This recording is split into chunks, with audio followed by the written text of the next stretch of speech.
Je vote pour la science avec Isabelle Burgon. Bonjour à vous, j'espère que vous allez bien. Nos lacs manqueraient d'amour. La pollution qu'on y retrouve accélère l'eutrophisation et les algues bleu-vert, ce qu'on appelle des cyanobactéries qui rendent les lacs impropres à la baignade et interdisent les activités de loisirs. Les changements climatiques accélèrent encore la production de ces algues en raison de la hausse de la température. Le gouvernement du Québec mise sur le volontariat pour la surveillance des algues bleu-vert. Avec son réseau de surveillance volontaire des lacs, il estime d'ailleurs que les lacs se portent plutôt bien avec un état intermédiaire bon selon un récent rapport de 2020. Ce rapport est plus alarmant du côté de l'introduction des espèces animales et des plantes aquatiques envahissantes. Il s'inquiète aussi de la pérennité des reptiles et des amphibiens qui vivent dans ces milieux humides. Nous vous avions parlé de la rainette faugrillon qui disparaît de nos terres sous la pression, l'appétit, devrais-je dire, immobilière, et la multiplication des activités humaines de ces milieux. Nous allons aujourd'hui plonger dans nos lacs pour voir comment ils se portent. Restez là, nous en parlons tout de suite.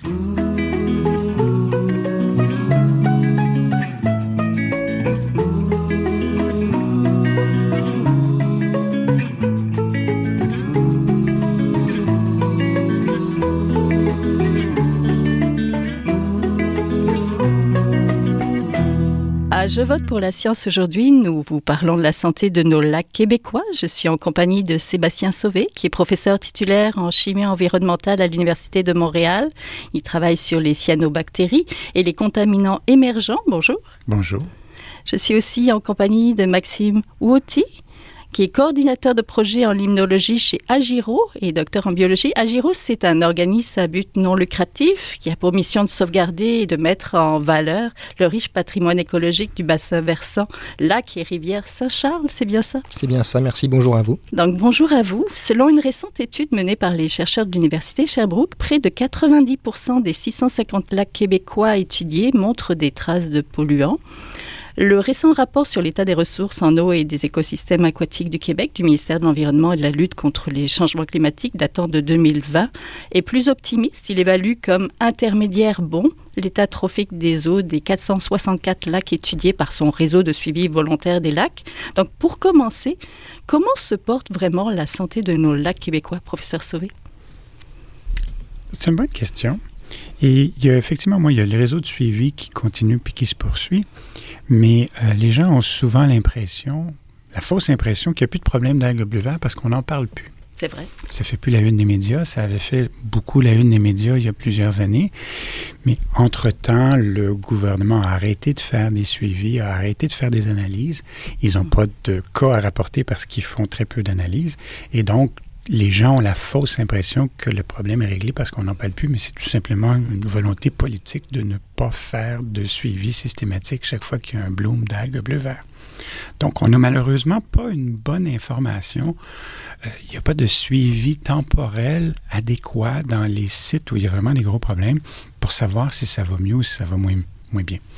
Mais tout porte à croire qu'il n'y a pas grand-chose qui s'est amélioré depuis. Oui, c'est quelque chose de volontaire. Quand vous dites les sites où ça va moins bien, vous pensez à où exactement? Il y a deux éléments qu'il ne faut pas mélanger. Il y a le réseau de suivi volontaire. Donc ça, c'est des gens qui travaillent avec le ministère de l'Environnement pour recueillir des échantillons, qui payent, qui envoient leurs échantillons au ministère. Ils ont des analyses. Et donc, c'est un réseau de suivi volontaire. Ça donne de l'information. C'est utile.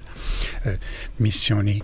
Ce réseau de suivi-là donne quelques informations de base sur la chimie de l'eau, mais il n'y a aucune analyse dans ça qui va dire s'il y a des cyanobactéries ou pas, s'il y a des toxines ou pas, si on peut se baigner ou pas. Ah. Il n'y a rien dans ça. On faisait référence à des travaux d'ailleurs qui montraient qu'il y avait des contaminants, mais dans ça, il n'y a pas d'analyse de pesticides, il n'y a pas d'analyse de différents résidus qui pourraient contaminer l'eau.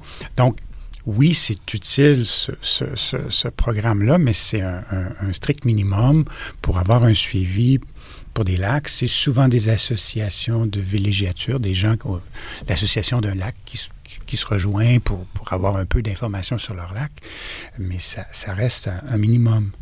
Oui, les endroits problématiques, selon vous? Il y a des gros lacs, il y a des grands endroits où on sait, on en parle plus parce qu'il y a beaucoup de gens, les gens sont plus interpellés. Mettons le lac Memphremagog, par exemple, qui est assez gros, qui a certains enjeux. Mais quand on parle de lac, c'est vraiment une multitude de réalités très différentes. Et je ne peux pas dire que c'est un site, un gros lac qui est plus important que les autres. Si on a un chalet sur un petit lac, mais c'est ce petit lac-là qui compte parce que c'est là qu'on a un accès à l'eau, c'est là qu'on pourrait se baigner. Puis là, l'eau est verte. C'est à nous de juger est-ce que c'est trop vert ou pas assez vert ou c'est la bonne couleur de vert. Je peux-tu me baigner ou je ne peux pas me baigner? Les gens sont laissés à eux-mêmes pour prendre ces décisions-là. Oui, et puis c'est dommage. Monsieur Ouati, comment se porte le lac Saint-Charles? C'est une bonne question. Je dirais qu'il est encore correct, mais son état ne va pas en s'améliorant malheureusement. C'est vraiment un lac qui a vieilli prématurément, ce qu'on dit en limnologie. Quand un lac vieillit prématurément, c'est que naturellement, un lac met des milliers d'années à vieillir. Et le lac Saint-Charles, on parle plus de vieillissement sur des dizaines d'années. Donc c'est un vieillissement qui est vraiment accéléré. Et ce qui est pour l'instant préoccupant, on va dire, c'est qu'on n'arrive pas encore vraiment à ralentir ce vieillissement du lac. Ça fait maintenant une vingtaine d'années que vraiment on a pris conscience du problème, qu'on tente de mettre en place des mécanismes, mais ils ne sont pas encore suffisants pour arriver à protéger ce qui est quand même la réserve d'eau potable de la ville de Québec. Oui, rappelez-nous où est-ce qu'il est situé et à quoi il ressemble. Le lac Saint-Charles est un lac au nord de Québec, vraiment qui est à cheval entre Québec et la ville de Stoneham. Et c'est un lac vraiment qui s'étend du sud vers le nord, qui a 2 bassins, et qui est alimenté essentiellement par la rivière des Hurons, qui vient donc de Stoneham. Donc c'est ça fatalement le gros enjeu aussi au lac Saint-Charles, c'est que c'est un lac qui alimente la ville de Québec, mais l'essentiel de son bassin versant est plus sur les territoires de Stoneham. Oui, il alimente en eau potable, donc on souhaite qu'il aille. C'est ça. C'est un enjeu, effectivement. Au Québec, on a un peu cette fausse impression que l'eau est facile d'accès et pas chère, parce qu'on ne la paye pas en plus au robinet.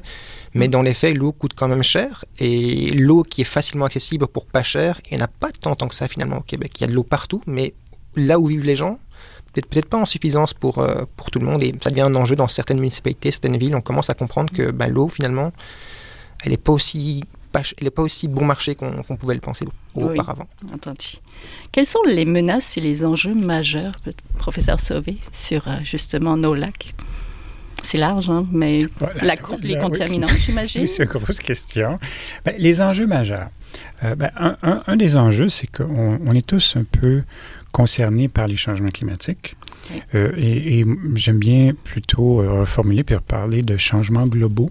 Donc, quand on parle de nos lacs, il y a comme un mélange où, oui, il y a des changements climatiques, il y a un réchauffement, et notamment les algues bleu-vert prolifèrent plus si c'est plus chaud, mais elles sont surtout nourries par l'excès d'azote et de phosphore, donc c'est de l'engrais. Et donc, il y a un mélange selon les environnements d'un apport qui est agricole. S'il y a beaucoup d'agriculture dans le bassin versant, clairement, ça va rajouter beaucoup d'azote et de phosphore.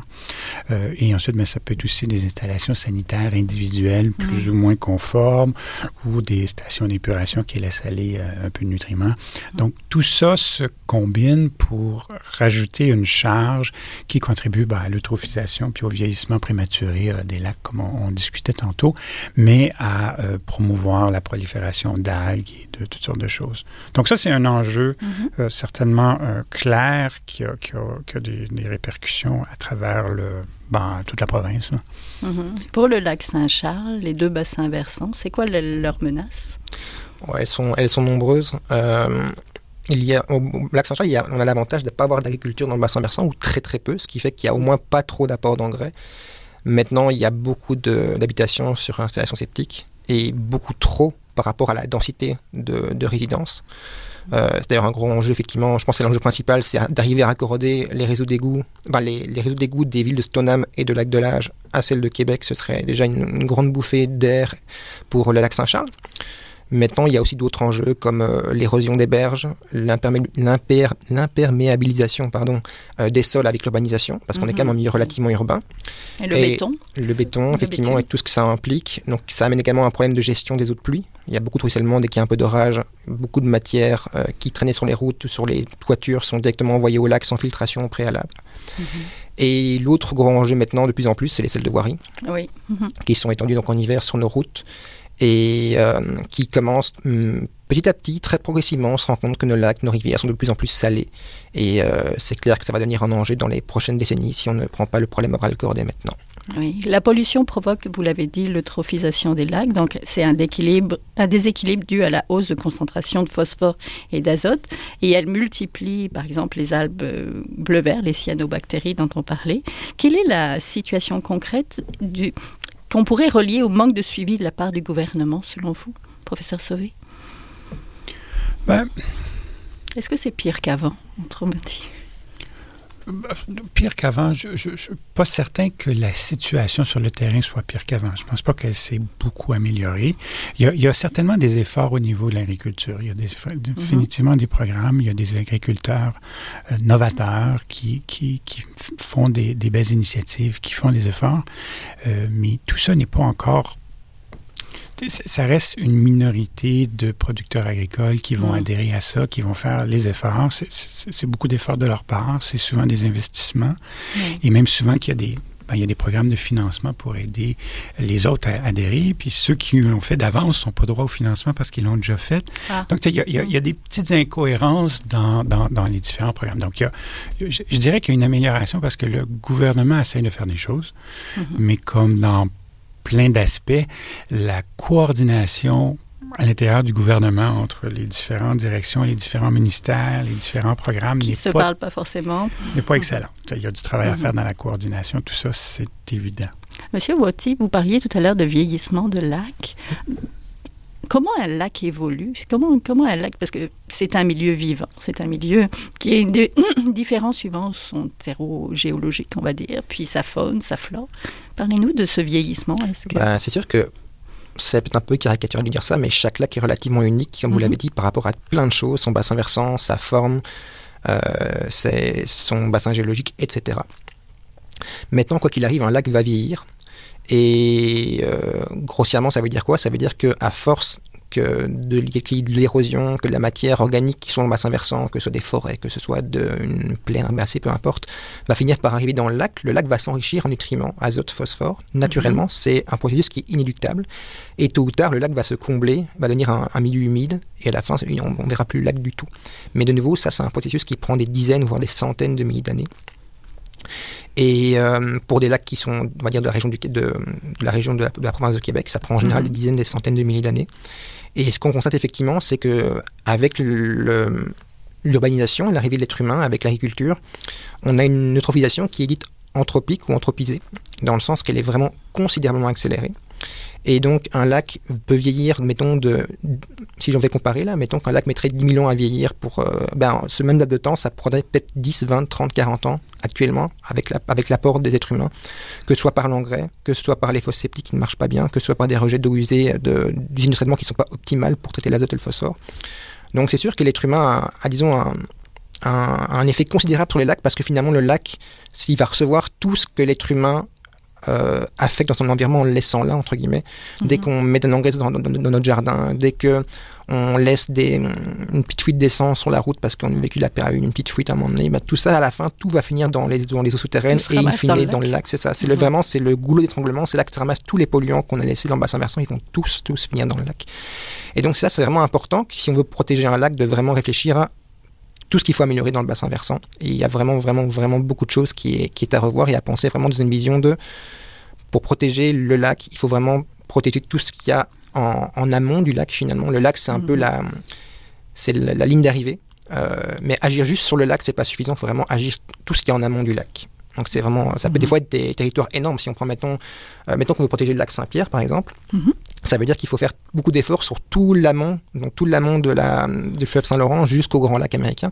Donc on se rend compte des fois que c'est des défis qui sont considérables. Oui, c'est des grands territoires finalement, parce que les bassins versants, c'est pas juste les pourtours du lac finalement. Non, il faut remonter très très très loin. Pour un lac de tête, ce sera juste le pourtour du lac, mais pour la plupart des lacs qui sont plus en aval, c'est effectivement des territoires qui peuvent être gigantesques. Oui.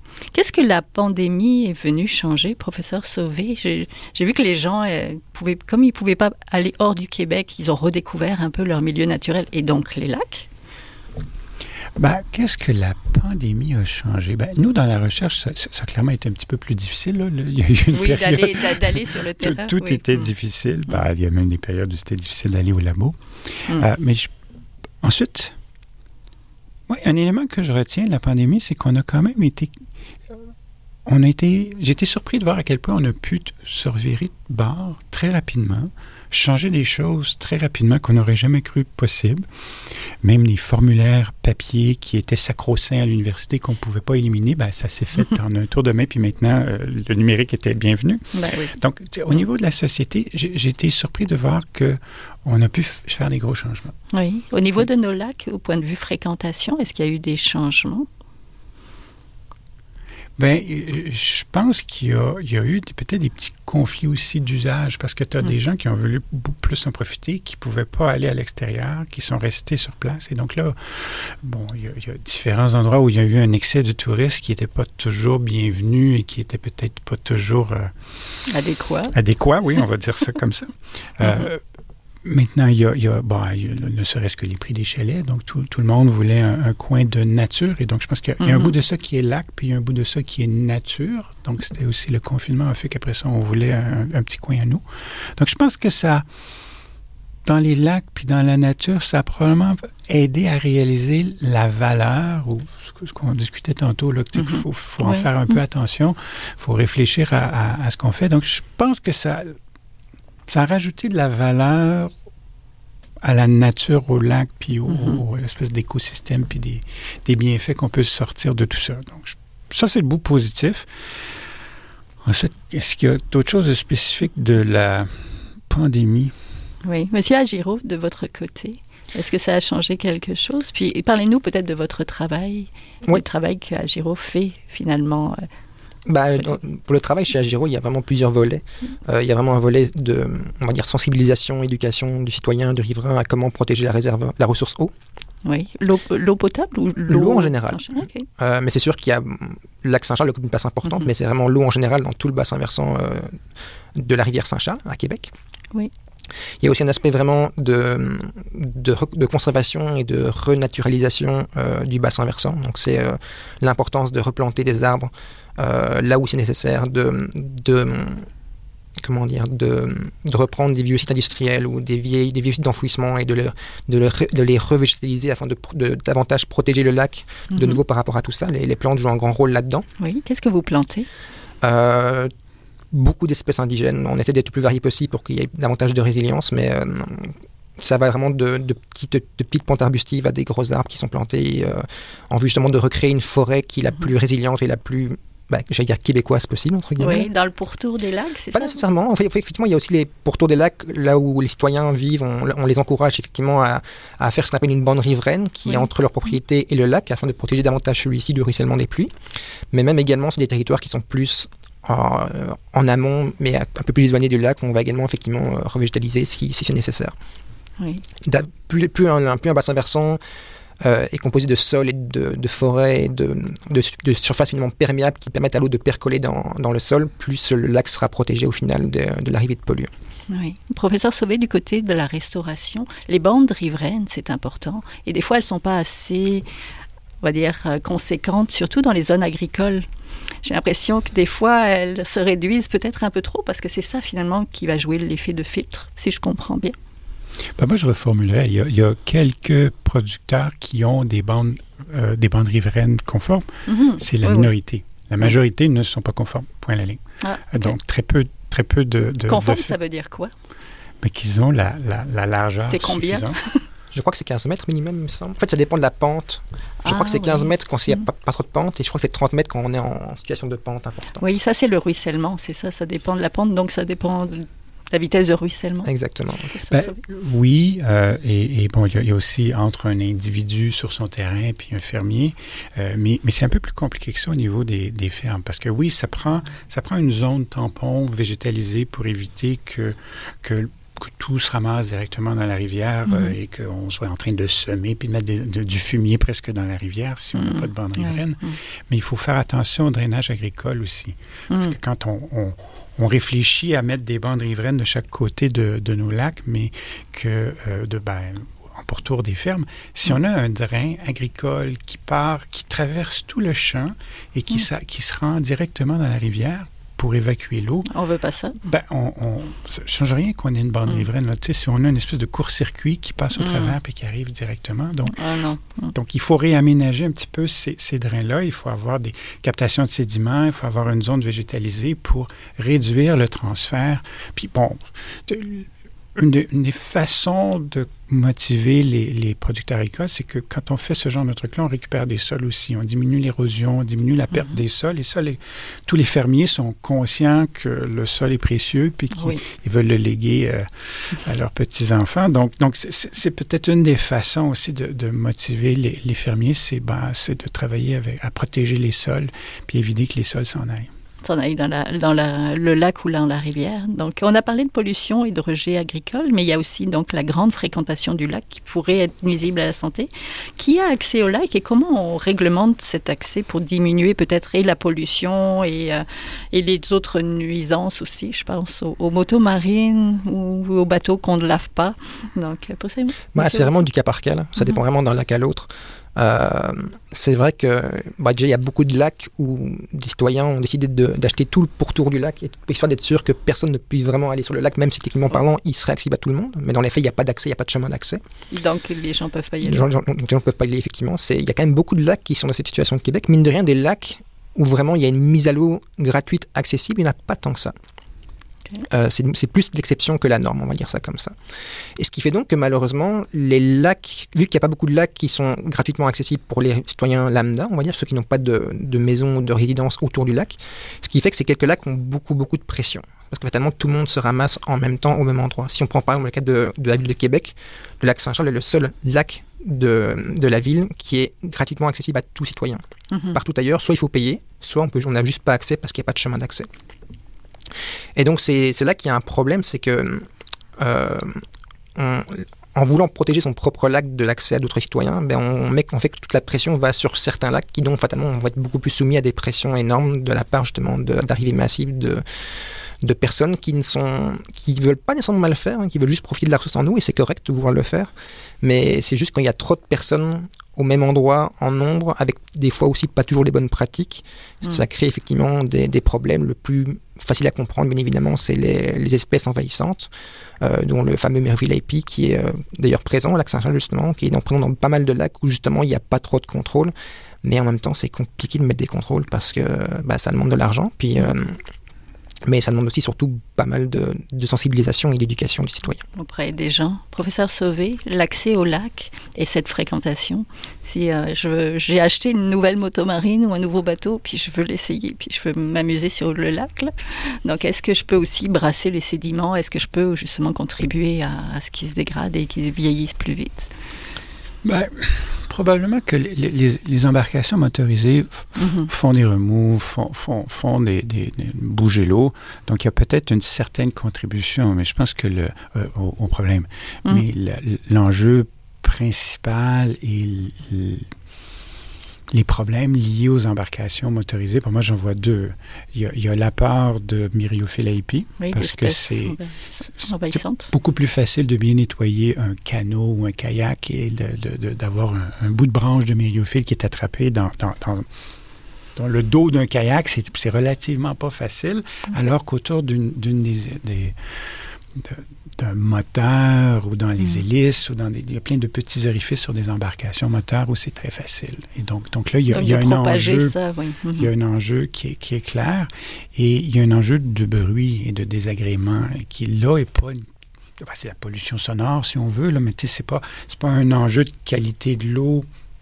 Pas principalement, selon moi, c'est beaucoup plus un enjeu de vivre ensemble entre les gens qui veulent la quiétude d'un lac puis ceux qui veulent s'amuser avec leur nouvelle motomarine. C'est deux visions différentes qui s'affrontent, et dans ce cas-ci, c'est pas une question de pollution, c'est une question d'usage et d'usages qui sont un peu contradictoires. Si on veut une quiétude en nature et on veut faire de la motomarine, c'est pas la même chose. Mais de nouveau, pour rebondir là-dessus, tout dépend du lac aussi. C'est clair que si on a un lac qui est très grand et qui est très profond, avoir un moteur n'aura pas trop d'impact sur les sédiments ou sur l'érosion. Maintenant, si c'est un lac très peu profond, qui fait genre 2 mètres de profondeur, qui n'est pas très large, là, de créer des vagues par le remous d'un moteur va effectivement provoquer une remise en suspension de sédiments, pourrait même provoquer l'érosion des berges s'il n'y a pas une bonne bande riveraine. Donc de nouveau, c'est du cas par cas. Par exemple, au lac Saint-Charles, les moteurs à essence sont interdits, en partie pour cette raison-là. Parce qu'effectivement, on se rendait compte que le lac Saint-Charles, il y a 2 bassins, et le bassin sud est très peu profond. Et donc, avec un moteur à essence, on se rendait compte que les sédiments vraiment étaient il y avait vraiment un brassage de sédiments à chaque fois. Et donc, ça avait effectivement une incidence sur la qualité de l'eau. Oui. On a vu qu'il y avait des cyanobactéries, des algues bleu-vert, là, qui sont quand même un indicateur, une indicatrice de la bonne santé du lac ou pas, là, même si c'est sûr qu'il faut peut-être l'analyser. Mais il y a aussi les espèces indigènes, parce que dans le rapport du ministère du Québec de l'Environnement, il disait que les lacs étaient intermédiaires bons, là, environ, mais parler des espèces indigènes d'herpétophones, ça c'est les reptiles et les amphibiens. Il y a 56% de ces reptiles et des amphibiens qui sont considérés comme situation précaire. Par exemple, il parlait de la rainette faugrillon. Est-ce qu'il existe une espèce témoin qui pourrait nous alerter quand un lac va mal, justement, ou quand on voit la perte, par exemple, de certains reptiles, de certaines tortues, est-ce que ça pourrait nous alerter de savoir que si ma tortue ne peut plus vivre, c'est que le lac va pas bien? Professeur Sauvé? Je pense pas qu'il y a une espèce emblématique qui pourrait être utile. Comme un canari. Comme canari. Je pense que c'est l'ensemble, c'est la diversité, quelque part, où plus il y a d'espèces un peu plus rares ou un peu moins fréquentes qui sont présentes, plus ça démontre, que l'environnement est précieux, qu'il y a une richesse, et qui est capable de faire vivre des espèces un peu plus rares ou un peu plus fragiles. Alors que si on réduit le nombre d'espèces pour ce qui est très résilient, mais là, on voit qu'on a un écosystème qui est appauvri, en fait. Et donc, c'est plus la richesse de ce qu'il y a de présent, autant en termes de plantes, d'animaux, d'oiseaux, d'amphibiens, de poissons. Peut-être qu'il y a des exemples précis, mais moi, j'irais avec la diversité. Il a entièrement raison, je suis d'accord avec lui. Maintenant, c'est sûr que pour un citoyen lambda, c'est dur de vraiment percevoir la diversité. Donc, moi, d'instinct, il y a l'espèce que je pense directement, c'est l'ombre de fontaine. Parce qu'elle est vraiment très sensible à n'importe quelle forme de pollution ou de réchauffement de l'eau ou d'apport de nutriments venant du bassin versant. Donc, si vous avez la chance d'avoir un lac ou une rivière qui a de fontaine et que vous vous rendez compte qu'il y en a moins qu'avant ou qu'il n'y en a plus du tout, que les prix sont moins nombreuses qu'auparavant, c'est effectivement un signe avant-coureur qu'il y a quelque chose qui ne va peut-être pas très bien dans votre lac ou dans son bassin versant. Oui, merci beaucoup. Donc, vous venez de l'entendre, on était en compagnie de Maxime Wauty, coordinateur de projet en limnologie chez Agiro. On va vous mettre le lien si vous êtes curieux de connaître cet organisme. Et de Sébastien Sauvé, professeur titulaire en chimie environnementale à l'Université de Montréal. Merci à tous les deux. Merci. Voilà ce qui complète l'émission pour cette semaine. À la régie, Daniel Fortin. À la recherche cette semaine, Fanny Robarcher. À la réalisation au micro, Isabelle Burguin. Je vote pour la science, c'est une production de l'agence Science Presse avec Radio VM. Réécoutez cette émission sur la page de l'émission, sur le site de l'agence Science Presse ou alors cette semaine, le jeudi. En attendant de vous retrouver, passez tous une très bonne semaine. Jin Jiahua est un chercheur typique de ceux pour qui les progrès de la bioinformatique ont préséance.